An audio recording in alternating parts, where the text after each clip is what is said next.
கோவையில் மாட்டிறைச்சி விற்கக்கூடாது என்று மிரட்டல் விடுத்ததாக பாஜக நிர்வாகி மீது காவல்துறை வழக்குப்பதிவு செய்திருக்கிறது. விவரங்களோடு இணைந்திருக்கிறார் செய்தியாளர் பிரவீன். பிரவீன், என்ன விவரம்? கார்த்திகா, கோவை கணபதியை அடுத்த உடையாம்பாளையம் பகுதியில் மாட்டிறைச்சி விற்பனையை செய்ததாக பெண் மற்றும் அவரது கணவரை அபிதா என்பவர் மற்றும் அவரது கணவர் ரவி உள்ளிட்டவரை மிரட்டியதாக பாஜக நிர்வாகி கோவை மாநகர மாவட்ட ஓபிசி பிரிவு செயலாளராக இருக்கக்கூடிய சுப்பிரமணி மீது 4 பிரிவுகளின் கீழ் காவல்துறையினர் வழக்கு பதிவு செய்திருக்கின்றனர்.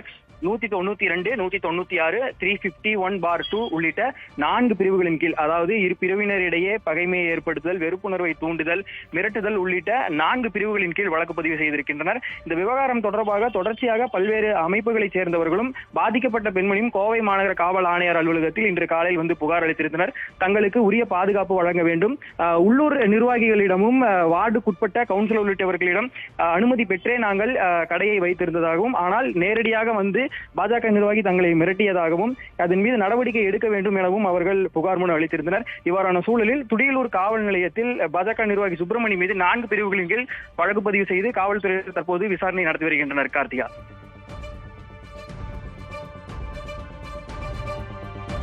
விவரங்களை வழங்கியமைக்கு நன்றி பிரவீன்.